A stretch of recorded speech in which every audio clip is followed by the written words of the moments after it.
Hello, everybody. I'm Alexis Applegate with the Two Mississippi Museums. Welcome to this week's History is Lunch program. We are in our home, the Craig H. Neilsen Auditorium, in the Mississippi Museum of History and Mississippi Civil Rights Museum, Museum of Mississippi History and Mississippi Civil Rights Museum. And we are streaming live on Facebook and YouTube, where those videos will be available to watch anytime afterwards. We hope you will make plans to join us for our Black History Month Family Day program this Sunday, February 22nd, from 11 a.m. to 2 p.m. This free event will feature family-friendly crafts, performances, and museum learning experiences centered on the theme of community engagement. In addition to these activities, this program is partnering with Stew Pot to collect shelf-stable food goods, and we hope you'll join us on this Sunday, February 22nd. For more information, check our events page online. Today's History is Lunch continues our America 250 journey as we explore how Mississippi stories have shaped our nation. We are glad to welcome author Kamel King to discuss his book, Jacktown, the capital city of American music, that dives into rich musical heritage of Jackson, Mississippi, and explores the extraordinary musical legacy of a city that boasts the nation's highest concentration of Grammy winners and nominees per capita. Kamel King was born and raised in Jackson, Mississippi, attending the American University in Washington, D.C., and graduating with honors of Jackson. A graduate of Mississippi College School of Law, he spent 8 years with Visit Mississippi, serving as the Director of Cultural Tourism. In that time, he helped manage and grow Mississippi Blues Trail, Country Music Trail, Freedom Trail, and Rider Trail systems. For nearly 2 decades, he has been practicing attorney with Frescona Law Group in Jackson, specializing in intellectual property and entertainment law, and heads up Emerald Tiger Artist Management, a cutting-edge booking and management firm representing today's hottest music artists and Grammy Award winners. Joining Kamel are Dexter Allen and Chad Wesley. Dexter Allen is a Grammy Award winner who hails from Crystal Springs, Mississippi. Raised in a musical family, he began playing bass at 12 and later became lead guitarist for Bobby Rush. He launched his solo career in 2007 with the award-winning album Blues in My Way and went to release several acclaimed albums. He appeared in the James Brown biopic Get On Up and has recorded extensively, including with Bobby Rush on the Grammy-winning All My Love for You 2024. Dexter now tours internationally, captivating fans with his blend of blues, R&B, soul, and funk. Chad Wesley is a multi-award-winning singer-guitarist from Jackson, Mississippi, whose music stylings mesh a wide variety of genres ranging from blues to rock, with high-energy shows, incredible live band, and a loyal grassroots fan base. Wesley's popularity is growing exponentially by the day. He tours the region promoting his 3 full-length albums released in the last 6 years, with his latest album, Soul Rock, out as of August 2022. Sponsored by GB Spirits liquor brand, Wesley is a Mississippi artist through and through, promoting a brand that was born right from this home state. Everyone welcome Kamel King with me.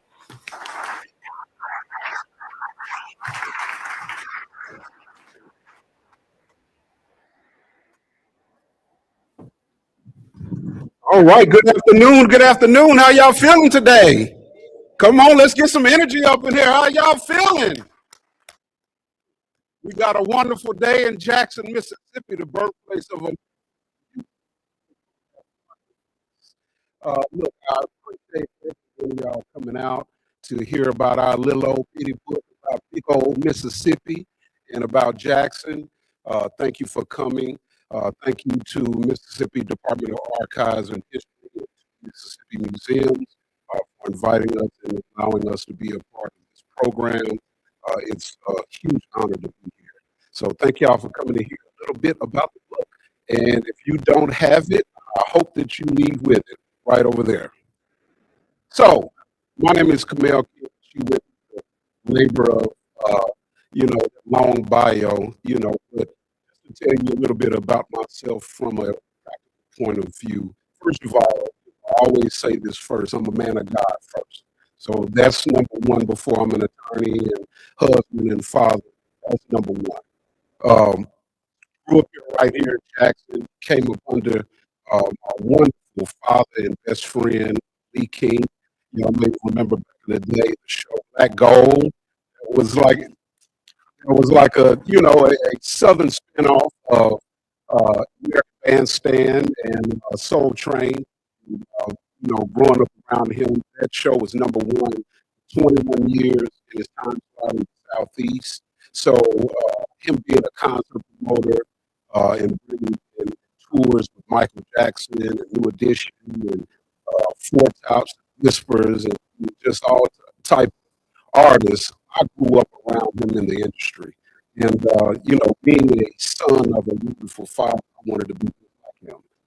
But I did not necessarily want to do exactly what he did because every summer he would make my sister and I read a autobiography of a man or woman that really affected history in a major way, whether it be rights or some type of just really power back thing that affected history or history. And the common thread in that was law.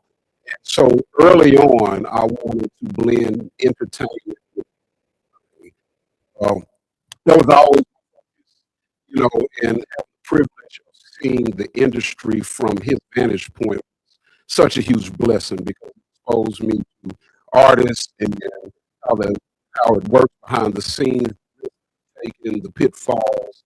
But my dad was just my dad, and so with having that great background and then going on to law school, when I got out of law school, I thought that I was some hot stuff. I grew up around my dad. I'd have been backstage, puffy concerts and all those type of things. Well, maybe that ain't a good example of that. I digress. But in big shows and that, and when I interviewed a guy here who is a maverick named Mike Fresco. Mike Frescona of Frescona Law Group is a genius and maverick man, an attorney, and creative thinker. He basically said, "Look, this lunch because of your dad and I represented him, but anything that you get past that, when you can humble yourself, even though you've passed, even though you think that you are ready to go, you're not ready to come to my ship. But if you can do something else, prove yourself, then I'll bring you in." So he put me out to start road managing the legendary Williams Brothers. If y'all know about the 17 Grammy-nominated Williams Brothers gospel, one of the biggest you could ever see in gospel music, quartet gospel music. I immediately went on the road with them and started managing their road career. 11 guys from all kind of different states, all older than me, thrown right there on the road. Started helping manage their record label. They had $1 million studio that was laying dormant with no engineers working. By the time I left, I had 4 engineers, one of which is Ryan Montgomery, who is actually one of Chad's best friends who has passed on, and an angel of a guy. He was one of the engineers, a talented guy that worked with us. And that studio was cranking out 24 hours a day. At that whole time, during that time, I was doing my law practice and really diving in. Being a part of the Frescona Law Group, we are a part of many Maverick projects. This book, but more importantly, and even what's been in this book, the seed that man always made sure that had in the I would say the ideology is we're all about defending Mississippi artists, proliferating our Mississippi talent, and making sure that the world knows that Mississippi talent should and is the stage. We're not trying to get to the stage. We are the stage. That's right.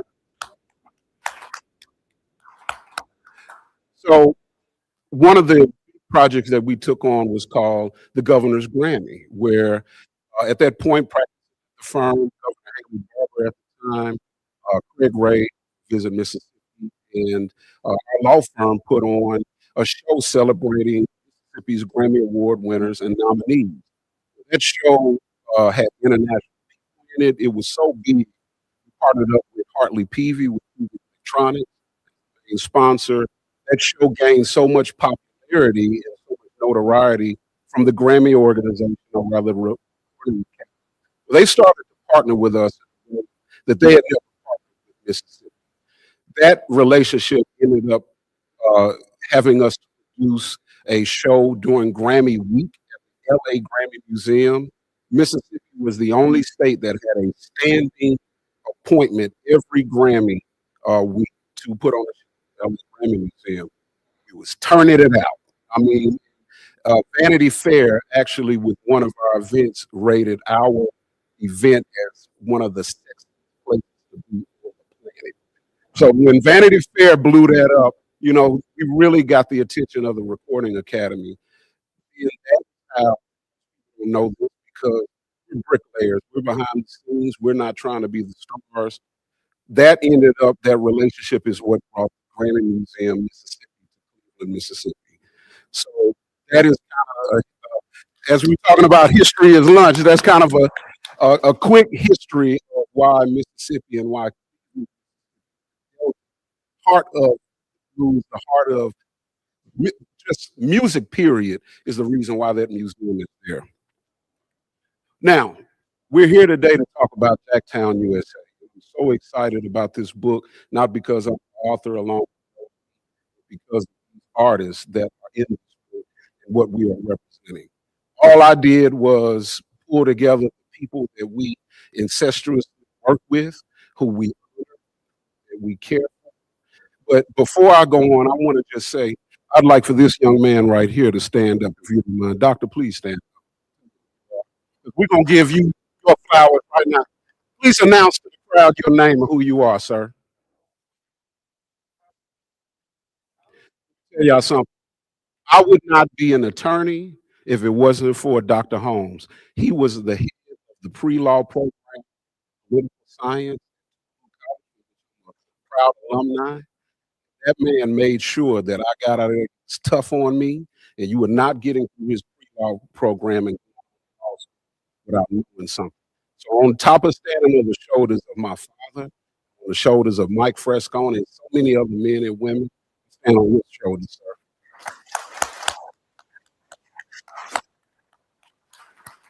And I also got to shout out I'm going to do it. I'm going to do it. Jermaine Flood, please stand up. That is my wonderful co-host of Next Stop Mississippi on Mississippi Public Broadcasting. That is the best hostess on the planet, and she produces many, many shows you guys listen to from MPB, and he is also with MPB. So, what we're here today is talk about Jacktown. Jacktown USA is a project that we put together because, so many people write the narrative, what we're all about. They summarize it in our past, they summarize it in pain. But one thing that they don't do is give credence to us being the birthplace of America's. We have more Grammy Award winners and nominees if you put 10, 15 states in the union. But most of us don't know that. Most of us don't know that a lot of Grammy Award winners and nominees are from Mississippi, but they have either abandoned that they are from Mississippi, or it's been whitewashed by their management and by the politics of the game because it's just sexier to be from somewhere else. So what we are doing is we're going to make sure it's sexy to be from Mississippi, because it is. So this book, Jacktown USA, is a labor of love, and what makes it ultimately special is not just a historical book about Jackson, which it is. It's about Jackson and how we have been the epicenter of entertainment. I mean, if you grew up back in the day on Fair Street and Lynch Street, and you hear the stories about how it was, and you see the pictures, you can't imagine it. You walk down Fair Street now and you can feel the spirit of it, but you had to have been there. And so this book, actually, the idea from it came listening to my now in-laws and my parents trade stories at dinner about how just crazy, wild, and wonderful it was to be downtown Mississippi as an epicenter. So the book is about Jackson, Mississippi, and about how it is just the nucleus of entertainment. But then the last chapter is about Mississippi as a whole and why we are the birthplace of America's music, why the blues is the genesis of music, why even before that, gospel is the genesis of blues, and then all other genres and forms of music are babies and cousins of those forms. And where did it originate? Right here. But every other chapter in this book is what also makes it special. Each chapter is dedicated to an artist. So each chapter tells a biography about that artist, why, why they got into the music game, their life, what they did, all of the maneuvering that they had to do, all of the fighting that they had to do to get to the top. And all of these artists are true and tried, tested, stomped down performers. So you got Eddie Cotton, you got Jacktown Sons, you have Zach Harmon, and let me not just squeeze past these names. Eddie Cotton is one of the best bluesmen you'll ever see. He is a International Blues Challenge winner, and Jermaine is in love with Eddie Cotton. She is definitely his #1 fan. We have Jacktown Sons, who is a outstanding performance group who just recently did a show with the Mississippi Symphony Orchestra. Zach Harmon, who is a Grammy nominee, who is on the cusp of, if y'all remember, the New Jack City and the New Jack Swing, and when R&B started blended with hip hop. Well, he was a transplant from Ferris Street, and his father was the only Black man to have a pharmacy in Mississippi and on Ferris Street. He's the one who bought him his guitar and his one-way ticket to LA, and he went out to LA, and this man was cooking with Teddy Riley and Jimmy Jam and all of them, making what we call the New Jack Swing, and he's gone on to be a wonderful blues man. Stevie J Blues, excellent blues man, contemporary blues, rock blues. I mean, you've got to just see him to believe it. For Washington, if you may know them from being a viral sensation. I mean, they are two brothers and two sisters, great kids with voices of angels that have been on the Steve Harvey Show, and they've done many, many other endorsements since then. Rihanna has gotten them to cover songs for her. These kids are just blowing up. We got Dexter Allen, who is in the house with us. This man has won a Grammy. So y'all are amongst a Grammy Award winner. Y'all give him a hand. He is a big reason why Bobby Rush got his 3rd Grammy. He is the man. They did the entire album in his studio. He engineered, produced, played on it. And like in his bio, he was the lead guitarist for Bobby, and he's like a son of Mr. Rush. Then we got the incomparable Chad Wesley. Now, let me tell you something. This man got more soul than most brothers of melanin I know right here. And I've been knowing him now, I want to say almost 15, 16 years. He has always been independent, always been a world thinker, always been as much of a musician, a researcher, and he's got a phenomenal studio. This man is in charge of bringing a lot of young talent and incubating them and getting them to the next level and producing them. He and his partner, Nate, have an absolutely fantastic studio called Eternal Beyond. But him as an artist, can't wait for you to hear about him. Then you got Rashad the Blues Kid McGill.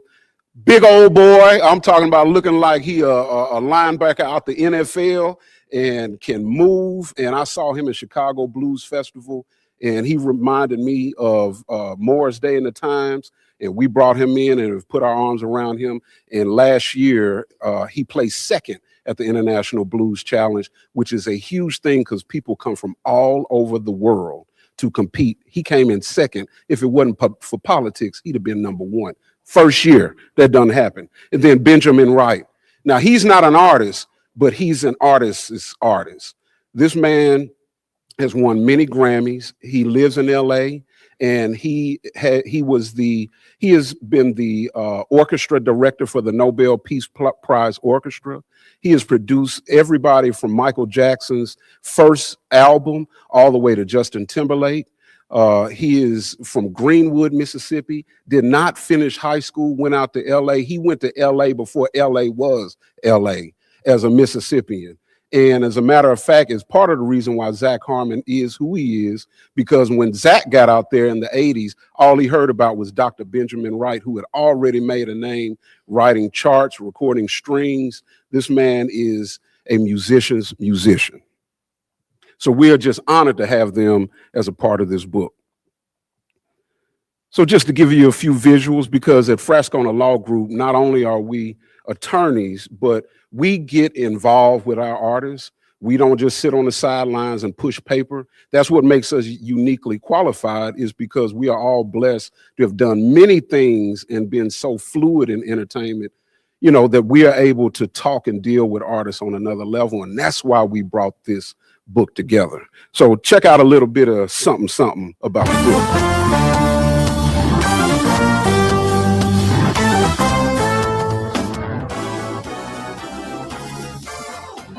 Oh yeah, we in the house, y'all. Well, let me tell you my story. When I was a little boy, growing up in Copiah County, Mississippi, my granddaddy used to take me fishing, y'all, on the Pearl River, that is. Catfishing, y'all. He said, son. All right. Now, let me tell y'all the other part of the book, and then we're going to bring the artists on, and we're going to bring my friend Alexis Applegate on, and then we'll get into some questions and, of course, open it up to questions from you guys. You know, what also made this project very unique is, and what you will also know about our firm is, we don't stop at the normal and the ordinary. It'd be ordinary for us to do a book. We've done many books for our clients, as well as internally, just passion projects that we're into. We've done many books, many documentaries. And again, we do them in-house because, you know, this is what we want to do. And we have within our law firm a soundstage and studio and full-time videographer and editor and a podcast studio. And that's right inside of our law studio, of our law firm, which we don't know of any other law firm in the United States that has that as a part. From LA to New York, we don't know of anybody else who could beat us. But what made this project so unique is, not only did we do a book about Mississippi and about Mississippi artists, featuring Mississippi artists, but each one of the chapters have a single that go along with it. So there's a music project out on Sony Orchard, and it's on all platforms, where each of these wonderful artists have a single that went along with their chapter. So they've got a single, they've got a music video to go with the single, and they've got a lyric video. They were all released. We staggered the release of singles, and then we released the whole album called Jacktown USA that has gotten rave reviews as far as international book reviews, as well as music ads all over the world. We hired music promoters to put it out everywhere. Now, you would think we would stop there, right? So we got a book that's unique about Mississippi, about Jackson, about artists. Each artist has a chapter, which that you haven't seen that before, but then there's a CD or a music project that go along with it. But we also didn't stop there. We developed a documentary that we'll be previewing coming very soon, and likely will have a preview at the Capri Theater. So this is just a quick snippet of the documentary. Like they say, Southern Soul, people don't consider Southern Soul the blues, but it's the blues of Mississippi, it's the blues of Alabama, it's the blues of Eastern Texas, you know. But it's not the contemporary blues sound. No, it's not. It's another kind of blues. It's the blues that came from Johnny Taylor and them, Malaco Records and all of that stuff. So that Southern Soul evolved from soul blues, from the era of soul blues. Some blues artists may think something like Southern soul may not be exactly like blues, but they do have to realize that that's where Southern soul came from. Southern soul came from the blues. You may ask the question, well, do you think Southern soul is like the blues? Some may say no, and some may say yes. It's similar. There is no line. So there's no line drawn there. There's no distinction between the two. Some blues artists, or most blues artists, play their own instruments. And that may be another reason why people who sing the blues or do the blues feel like it's not real. It depends on how you look at it, okay? Because Southern soul is a child of the blues, okay? It's not wrong to associate Southern soul with blues. You know, the blues is still here also. You know, you have to allow exposure.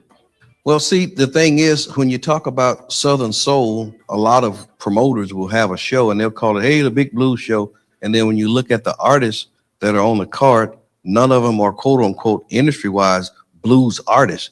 I mean, I've met some artists that are Southern soul artists. And when you say, hey, man, you're a blues singer, they're like, no, I'm not a blues singer. They know, they know they're not an actual blues. What they're doing is more soul or Southern soul. But for some reason, the promoters here, when they do the show, they'll say, hey, we got a big blues show. But then there's no one on the stage that plays a guitar or blows a harmonica.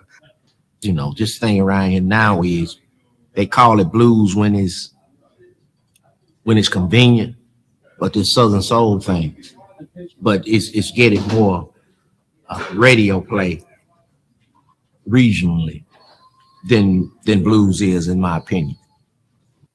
But there's a big difference between blues and Southern soul. But you see it on the flyer all the time. I'm having a blues and Southern soul show, but yet no blues is on that show. We've been seeing the blues pop up on the Grammys for a few years now. I mean, one of the Mississippi legends, Bobby Rush, Dexter Allen, they received Grammys this past event. And I believe that people are starting to amalgamate Southern soul and the blues. And if we don't start trying to make that distinction between the two, a clear distinction, one is definitely going to die out, and it won't be the money grab. It'll be the actual blues. Serious business. Well, this is a piece of the documentary because, you know, we're tackling the hard subjects, not only giving a history of blues and Southern soul, but really talking about, you know, what's the difference in the two, and just letting these artists tell about their life in this documentary. So enough of this ugly mug talking to y'all. We're going to bring up the real stars of today. Come on up. Grammy Award winner Dexter Allen and Chad Wesley. Y'all come on up. Come on, Alexis.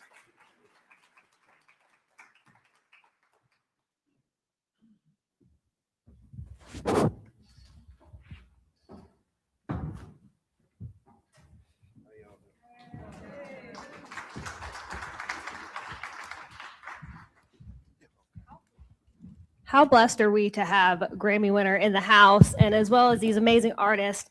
And I have had the joy of working with Frescona and knowing these guys personally. But so I had a little questions about, so here at the museums and across the state and across the country, we're celebrating America 250 this year. So my question based on that is, do you feel that Jackson gets the recognition it deserves in the larger American music story? Why or why not? Well, something that Kamel said earlier that I think Mississippi has had an issue with as a state, and especially on the music side, is creating and writing our own narrative. See, if we let other people tell it, then it's going to be what they think it is. Me being an international artist, I travel all over the world, and people always say, why are you still in Mississippi? I said, that's where I know everybody. You know, well, when I look at this movie, I said, you can't base it on a movie you saw or something someone did. You got to come there. you know. So I think that's going to be the key. Us as Mississippians creating our own narrative, telling our own story, and that's part of what this book is about, letting everybody know who we are, what we're doing, and how we're doing it. Lovely answer. Yeah, as Mississippians, I'm sure everyone can attest, we're very proud of our state, even though it doesn't always get the rap that it deserves. And I think that this book does a great job of, giving credit to not only our hometowns, but also the state as a whole, because we see a lot of artists come out of here. So, Chad, I had a question for you. Jackson music has always blended gospel, R&B, soul, blues, and hip hop. How would you describe the Jackson sound? And would it be that Southern soul that they were talking about in the documentary clip? First, let me say I'm glad to be here. Thank y'all so much. For me, I saw so many more spectrums of music out of Jackson, and I was first brought into the Jackson music scene through blues. I wasn't quite subjected to Southern soul enough to have a valid thought process on it. I came into the Jackson music scene with blues being just the epicenter of everything that I knew about being a young musician and a young artist from Mississippi. But I also had the influence growing up of country and rock music, which were also very prevalent in the Jackson music scene. And I kind of bounced around those three areas. As far as my connections with gospel and R&B, the musicians I was surrounded by, they were prominent in those music scenes. So I picked up that influence via the very musicians that I had the privilege and honor to play with. And it's nothing else like it. Like anywhere I've ever traveled to, what you hear and see in the performance of musicians bred and built here in this Jackson music scene, it's an anomaly. I love that. And you spoke about how, you got influence from artists around you when you were coming into the scene. How do each one of you influence the young upcoming artists who are, we talked about the 4 Washingtons who are trying to get into the scene. It's my understanding that there's some recording done, and how do y'all, influence and inspire those young people to not only pursue their passions, but do that in Mississippi? Dexter? Well, what I tell the young up and coming and inspiring artists is, first of all, if you want to do this as a hobby, then learn how to play and learn how to sing, and you can do it on the weekends or whatever. But if you want to do this for a living, then you need to learn the business. Learn the business. Find a way to make money out of it. Because if you want to do it for a living, I can tell you, I can write a song, but Entergy don't want to hear about that song. They want their money at the end of the month. It can be a great song. So learn the business. Learn how to monetize your talent. The Bible says your gift will make room for you. So learn how to monetize it. And then once you learn the business, then find out what works best for you. That's another thing, because what works good for this guy may not work right for you. So you got to still cut your own groove, like my granddaddy said in the field. He said, you got to hold your own roll. You can't get no help with that. That's just your role. You gotta do that one. So that's the thing. First of all, learn the business, learn how to make money out of it. And then another thing, a lot of people think, well, I can just sing. No, this is 2026. You got to have multiple streams of income. Now, one thing ain't gonna do it. If you're gonna just think you're gonna get rich just doing a gig, you're not gonna make it. And unless you're Beyonce or Michael Jackson or somebody. But find a way to make multiple incomes out of different streams, and then be the last thing, which we think is really the least thing. Be good at what you do. Talent ain't but 10% of the business, believe it or not. So you got to be good at what you do, but all those other things, and stop telling people they're good and they're not. Yeah. I'm telling y'all that. That's what I've been start telling people. You hear somebody say, "Oh man, they good." No, they're terrible. Be honest with them. Tell them so they can go back, because if they're out there doing it, if they're gonna get up there and tell, I bet that means they got the energy and they're gonna keep getting it. So they need to go back and keep rehearsing and practicing and get good. So that's fine. Can I add to that? Absolutely. I had to let Dexter speak first because he's somewhat of a mentor to me. But I work with a lot of younger artists, and I'm both old enough and young enough to be tied into two worlds. A world that, for lack of a better term, was analog versus a world now that is completely digital. And a lot of these, really all of them, of the younger artists, and I'm saying from 12 and up to 25 to even almost 30, everything that they've taken in and learned about music that's influenced them, inspired them to create and spark their dream to do it has come from the internet. As opposed to artists like Dexter and I growing up in the tail end of the real world. I learned music not from YouTube. I didn't learn music from Spotify. I learned music from barbecues with family, community, and church, and getting old enough to where, as my dad would say, go hunting for bear with a switch. As I was old enough and tough enough, I was able to go into these juke joints and bars and play these band jams and meet my elders that taught me how to open the gates musically for my soul to speak, to tell me when that ain't good. You know, like what Dexter said, an honesty that is lost because we kind of pat people on the head these days. But back then it was brutal. You got told the truth of if you were good or not. And you took that truth and you worked harder and you got better. So a lot of these kids now, when I teach them things, I tell them, go into your community. There is music happening all around you. Go to a festival, go watch something at a local restaurant, an acoustic player, a piano at a piano bar. Go watch it happen in front of your very eyes, something you can reach out and touch. And I think that's the big difference with the youth of today in music. Can I add one? And what I love about both of these guys is that they share their knowledge. Dexter shares his knowledge all the time, with me included. He's got a kid coming from Nashville who's just who reached out to want to write a song with Dexter, and Dexter's open for it. He's not charging him or any of that because he's got his own studio, and so does Chad. And Chad and his partner have put out so many young people, and he takes the time to culture them and teach them about pre-production and all of those things. And so when they leave his school, they have a level and benchmark of professionalism that they will take on. But what I want to speak to is what Dexter said as far as these kids or younger people is learning there's other things to do than to be a Chad or a Dexter Allen. There are so many other positions and jobs in entertainment, and not just music, in the literary world, the motion picture world, the documentary world. Encourage the kids and your children and your grandchildren to do other things. They don't always have to be the star. It's only so many front spots on this stage, and only so many people that are going to buy tickets to see that person. You know, but when I was coming up, I sought after Dr. Holmes, and I sought after the curriculum in law school so that I could edify myself to be an entertainment attorney. And guess what? There are other people that are trying it. I'm the only Black man in Mississippi that does this. And our firm is the only firm that does this. Well, that's good for competition, but that's not good for the state.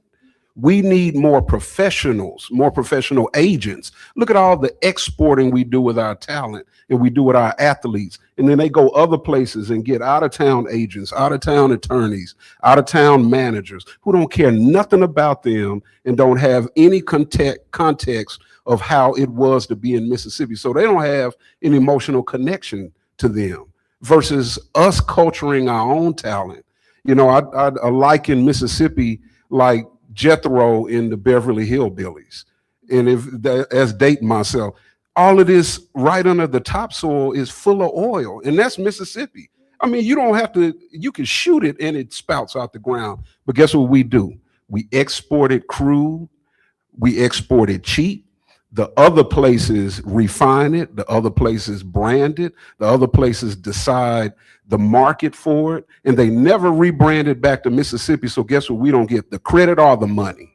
So what we have to be, and what our firm is, and what these gentlemen are oil refineries. Refine your own oil. So encourage the children to go into different disciplines when it comes to entertainment, because I'll be in the all the same venues with these guys having fun. It's just nobody knows me. And that's a great place to be, because we're all important when it comes to entertainment. Let me say something. Just because you can't sing don't mean you can't write a song. See, most artists that have hit song, big song, they didn't write the song. You know, some little lady with a flower bed wrote the song. You know, and the artists out there, you see their name on the billboard, you never look and see this lady named Catherine Jones wrote the song. She get a big check every quarter because she wrote the song. She never been on a stage, never performed, don't even know how to sing, but she wrote a song. And another artist picked it up and made it a big song. And now this lady gets a check. But here's a good thing about the business. Once you do your business, if you don't know how to get somebody like him, a lawyer, somebody that knows how to tell you what to do. When this lady's dead and gone, she got something called publishing, you know, and she's got it set up right. So when she's dead and gone, it goes on to her child or her grandchild. And then they wonder, well, why we get these $30,000 checks? Because a young artist that Chad had picked up that song and recorded that song again. And now that money's constantly coming to you. That's part of the business.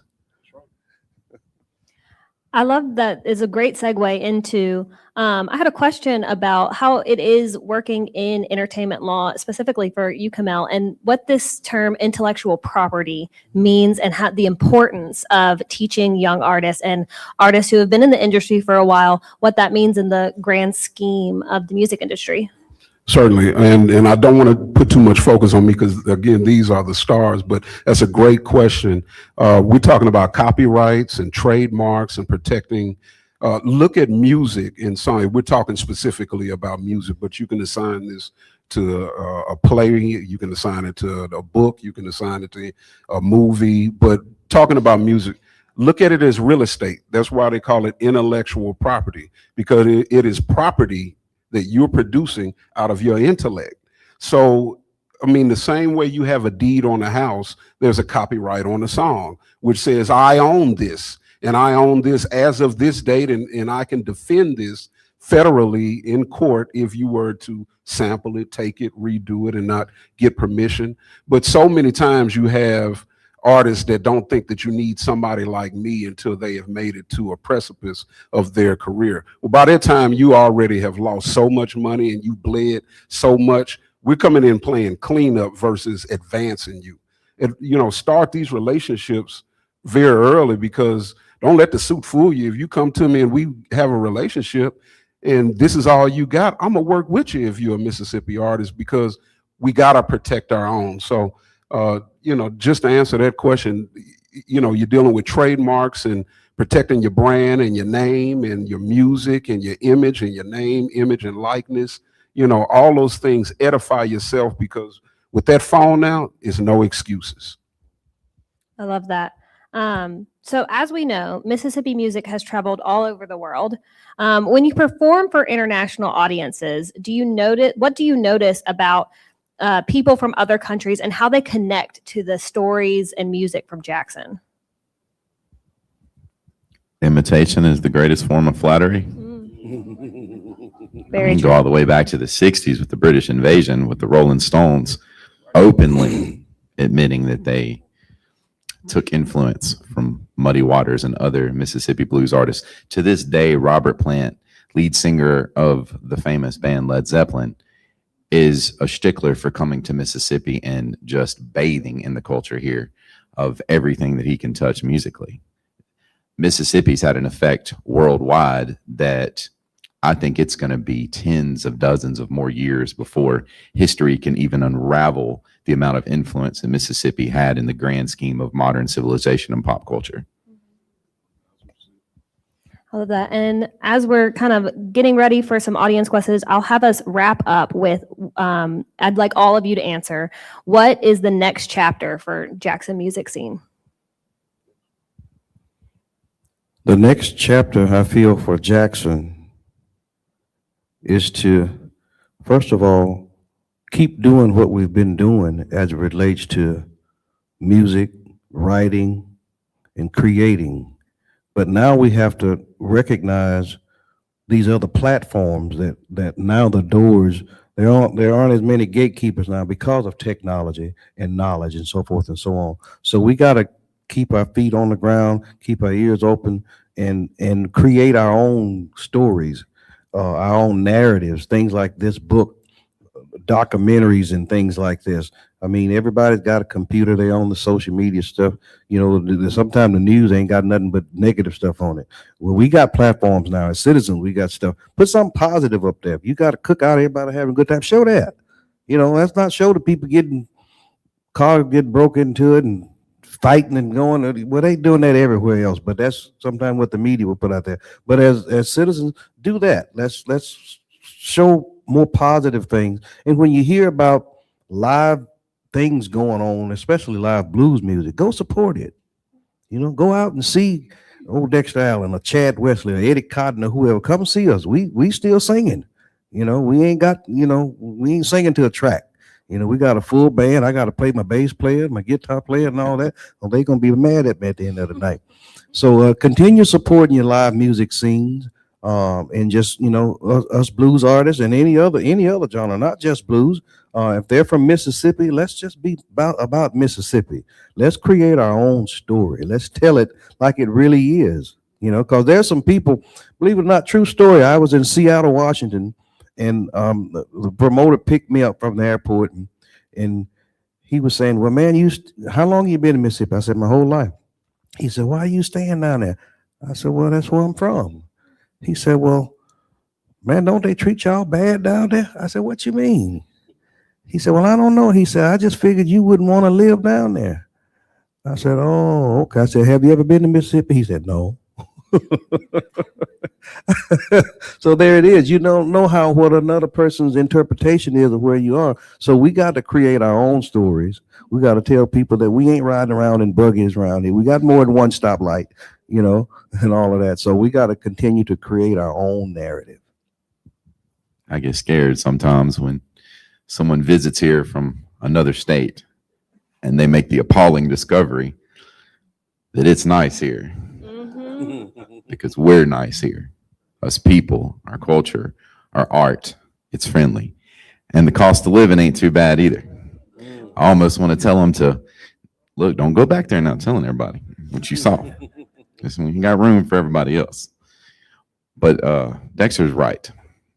You do have live music all around you. Some of the most talented you'll ever see. And it's a living for us. The bills come to us just like they come to y'all. And we musicians, that's where we clock in. We're blessed that God gave us an ability to lift people's spirits with song and dance, making a joyful noise. And we can't do it for free because it's taxing and it's costly for us. If I had all the money back that I ever spent creating my music career, I'd be pretty well off. But I wouldn't have the wealth that it's created for my soul. Ooh, Chad, you talking some stuff, man. Well, just to quickly answer that question, let me tell y'all, it's coming. Mark my words. The industry, the eye of the industry, it's coming. Everywhere else had its day. California has had its day. California is dying, y'all. Do y'all realize that? Y'all realize that the lifestyle and the way that they have lived so long, it's catching up to them. Because guess what? It doesn't matter where you are. This whole world is biblical. So California is changing. New York is changing. It's had its day. Houston's had its day. New Orleans has had it. All of these other, Miami has had it. The industry is now finding out what we all know, and that is Mississippi is the real deal. So you just get ready, because you look at all of the movies that are coming out of here, all the TV shows, all of the things that are focusing on the Mississippi way of living. You got people on the front lines like Marsha Barnum, who is, the head of Clinton Tourism, who has, mark unveilings galore about the artists that have done all of these things. You got Jermaine Flood on the radio, pushing how great Mississippi is. You got Chuck back there with Mississippi Development Authority on the economic development side with all these different companies that are coming here. They're finding out that this is the real deal. So the future of Jackson is going to be on and cracking when it comes to the entertainment side. So y'all just get ready, because more than likely they shooting a movie right around the corner from where you live right now. Lovely. Let's all give Dexter, Kamel, and Chad a big round of applause. I'm going to pop down and get some audience questions.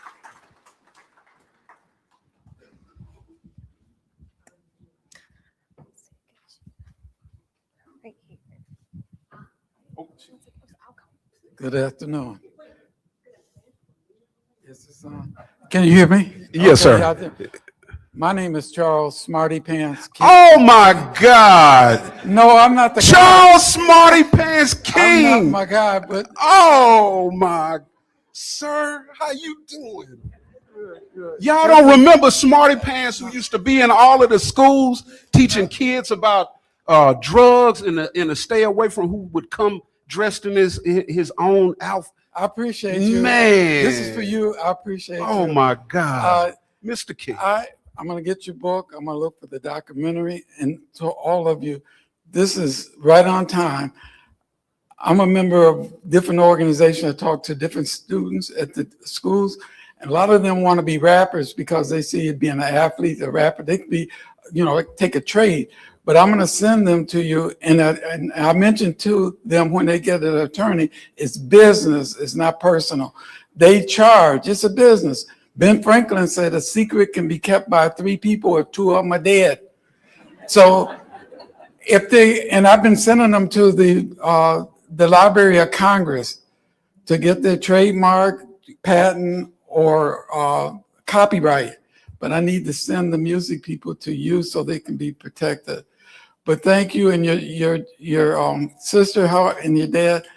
Thank you. This man right here is the reason why so many children are not on drugs in this state right Amen. here. This man is a legacy, okay?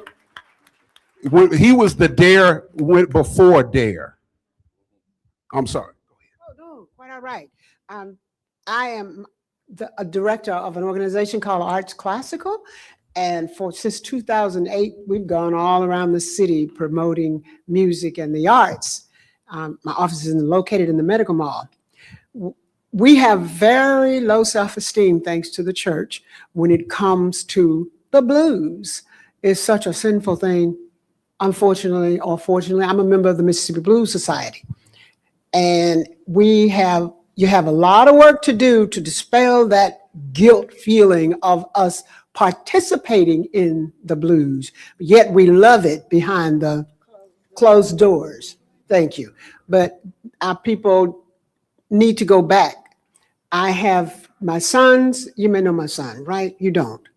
Koran, the musician, the classical musician. I may have you confused with someone else, like the city council person. They're classical musicians, but they have both. You go in their music room now, they're grown men, and they have guitars, to broaden their horizon.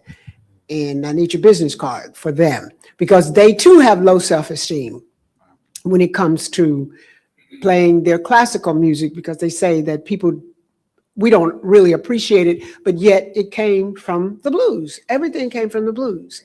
And I just want to thank you so much for what you guys are doing. And I totally agree about how the children, we definitely need to market it to our children. Well, let me say this. I'm glad you said that, because Willie Dixon said blues is the root and everything else is the fruit. And that was true. See, these young kids, it's hard to find a young boy, and I'm gonna say especially a young black boy, that want to be a blues man today. Why? Because the blues is not what's considered on mainstream. You don't see no blues artists on MTV Cribs. You don't see that. You don't see them showing blues artists in the wine light. Blues ain't sexy no more. You know what I'm saying? The youngsters don't want. No, we want to be like like the rappers and like what they see on mainstream, because blues hadn't had a platform for that, because we kind of kept it within our own community, maybe to keep the authenticity of it. But we got to let it flourish. We got to let it grow into other things. We got to get it on the law. Country did it. You know what I'm saying? Country did it. Jazz did it. So we got to allow blues to do the same thing, to evolve, to get the younger people involved in it. We don't want a young boy we'll look at a young boy, and a lot of them now, 10 years old, sound like Muddy Waters up there. He got on old folks that sound like Muddy. And us over 50 and 60, we like it because we can relate to it. But his friends look at him like he trying to be like an old man. So they're not going to pay that no attention. You see what I'm saying? So we got to let it evolve. Country music did it. Jazz music did it, and they're on large scales. But there's no youngsters that want to be, man, I want to be a blues man. You don't hear that from youngsters. Not from a lot of them, because it's not on a mainstream scale. So that's what we got. That's how you're gonna get the youngsters involved. When they come, they won't come to my house and show my 2-story house and my guest house and my pool.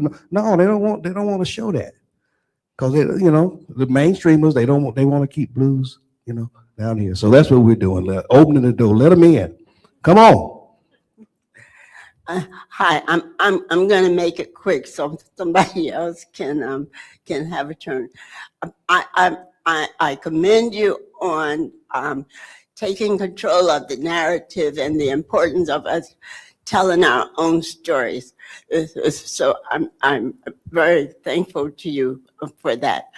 In your discussion about the different musics, I was wondering, when you mentioned gospel, but you did not mention spirituals.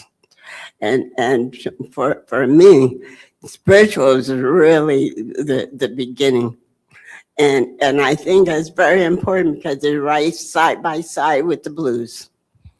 Well, you're right. Spirituals is where it started. The Negro spirituals that was being hummed in the fields. And then that's where blues was born, that was actually recorded. See, they didn't when they came with the old recording stuff in the trunk, out there in the fields recording the old blues men. They didn't want to get those Negro spirituals, is what they called them. They wanted to get the blues music that was being played in the juke joint. So that's why it's the birthplace of America's music, because blues was the first thing that was actually recorded. They didn't actually record those Negro spirituals that was actually the root of the blues. At last. Look, one thing I'm trying to teach again, one thing about law, it's the only record of employment, right to counsel, 6th Amendment.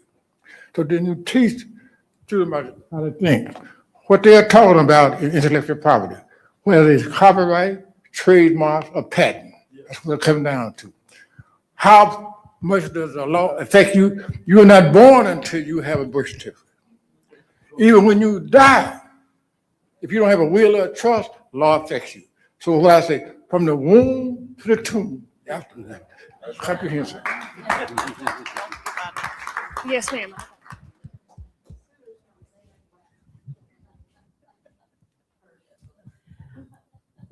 To Attorney King, thank you and all of the three of you for the presentation. But I would like to ask a question. How did you develop the title for the book, Jacktown, The Sound of Soul, Grit, and Legacy? That's a good question. Well, the actual title is just Jacktown, USA, because that's a how do I put it? That's a slang term for Jackson that people use throughout the city, and we just decided that sounded a little more cutting edge and capturing than just Jackson, because that's what we all call Jackson amongst ourselves. Too small to be a city, too big to be a town. There it is. That's right. All right, we've got one more. Yeah, you threw me off by giving me the compliments. I appreciate that. When you fly out of here, and I know you do at different times, at the airport, you see some of my artwork. I'm the only artist to put my work there. And I have a title which I think fits you. in your organization is that history is not to make us comfortable, it's to make us honest.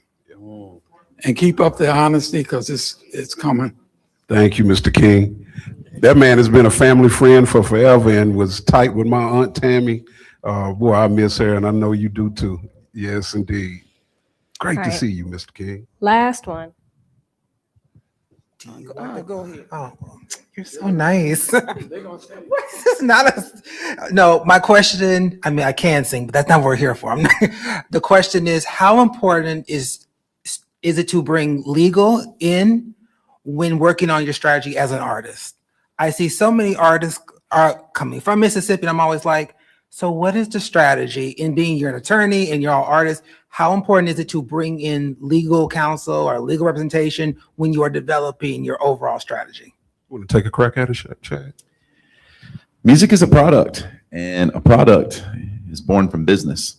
And just like any business, if you're not in the realms of the legalities, not only can something be done wrong that can be devastating to the overall business, but also leaving a stone unturned. In our industry, there's a lot of avenues of streams of income. And without properly looking at all of the legal aspects, a stone can be left unturned. And that stone could very well be the largest stream of income. And that's money to be reinvested back into the business. So I think as an artist myself, and what really created my relationship with Kamel is that protection, is that legal blanket over my intellectual property and over my creativity and also my business. So I do believe that that is an integral part of any and all aspects of business, whether it's art or manufacturing or anything. In this case, art.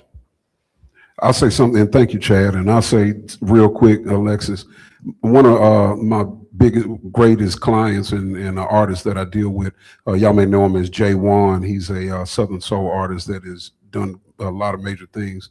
And he said he had an epiphany probably about a month ago. And he said, man, you know, I realized, he said, man, we've been together since the beginning of my career. You know, 16 years we've been rocking together. You never betrayed me. You always looked out for me. He said, man, I've been following and dealing with all these people and trusting all these people, and you've been my best friend the whole time. He said, and when artists end up in trouble, or they go to prison or jail, or they get caught up, or a big lawsuit happens, and they always say, you know, nobody was there for me but my attorney.